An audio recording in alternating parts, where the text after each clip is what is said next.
ஏங்க வெறியா உட்காந்துக்கிறீங்க? பசிக்குதே, ஒரு மட்டன் பிரியாணி தானே கேட்டேன். வாங்கி கொடுத்தேங்கண்ணா. மட்டன் பிரியாணி தான் கேட்டேன், வாங்கிட்டு. உடம்புக்கு கெடுதிங்க, அதிகமாக சாப்பிடக்கூடாதுங்க. காசு வேற இல்லைல்ல நம்மகிட்ட. என்னைக்கோ ஒரு நாள் சாப்பிட்றதுல என்ன ஆகிட போகுது? இதுவே எங்கள் அப்பா இருந்தா என்ன தெரியுமா, அடுத்த செகண்டே எனக்கு வாங்கி வந்து கொடுப்பாரு தெரியுமா? அப்படியா? அவங்க அப்பாவா? ஆமாம். கேளுங்க பாப்பா, வாங்கி வந்து தராரான்னு பார்த்து. இப்போ ஒரே செகண்ட்ல கண்ணில் பாரு பாரு, இப்போ பாரு. நீ போட்டு லவுட் ஸ்பீக்கர் வைங்க, அவர் என்ன சொல்றாருன்னு நான் கேட்கணும். சரி இருப்பா, நீ ஒரு மட்டன் பிரியாணி கேட்டு வாங்கி கொடுக்குவேன். ஆனால் எங்கள் அப்பா அவர் மட்டும் இப்போ வாங்கி வந்து கொடுத்துட்டாருன்னு வச்சு, நீ கேட்கும் போதெல்லாம் நான் வாங்கி வந்து தரேன். சவுண்டே கேட்கல. ஃபுல்லாக இருக்கா? ஃபுல்லாக தான் இருக்கு. அப்பா மூஞ்சி வர கிட்ட பார்த்தா பயமா இருக்குது. ஜுராசிக் பார்க் அப்படியே க்ளோஸ் அப்ல பார்க்குற மாதிரி இருக்கு. வேற போனே எடுக்க மாட்டேன். அவர் நினச்சிருப்பாரு இது ஃபோன் பண்ணாலே ஏன்னா ஒரு பிரியாணி கேட்க தான் பண்ணோம் அப்படின்னு.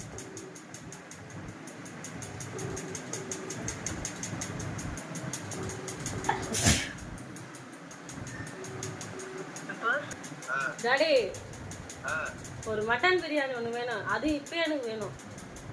அது முடியாது. ஏன்? நாளைக்கு பார்க்கலாம். அப்படி காசு வரணுமா? எனக்கு வேலை செய்யறேன், காசு வரல. என்ன கேட்டா கொஞ்சம் பொருள் எனக்கு இப்பயே வேணும். நான் போனை தான் கட் பண்ணணும். டாடி எனக்கு இப்ப வேணும் டாடி. நான் லூசா நீ இல்ல, நீ லூசா தெரியலமா டாடி. டாடி எனக்கு இப்ப வந்து இப்ப இந்த நிமிஷம் எனக்கு வேணும். இது எனக்கு தெரியலமா. எனக்கு காசு இல்லை. நாளைக்கு தான் சொல்ல வாங்கி தரேன். டாடி எனக்கு இந்த நிமிஷம் இப்பயே வேணும் டாடி. நான் லூசா? நானு ஏமா நான் எங்க வீட்டுக்காரர்கிட்ட நான் சவால் விட்டுதேன். சவால் விட்டு ஓகே, நான் வந்து நாளைக்கு வாங்கி தரேன். இப்ப வாங்கி கொடுக்க முடியாதனால இப்ப இல்லப்பா, காசு அனுப்புறமா. அவன் வந்து இப்பதான் அவனை கூட தான் போராடிக்கிறேன். நானு போன் பேசினேன். சரி. ஆமாப்பா. சரிப்பா, வாங்கி தரேன். ஒன்னே பேசுறேன், நாளைக்கு வாங்கி தரேன். சரிப்பா. சரி.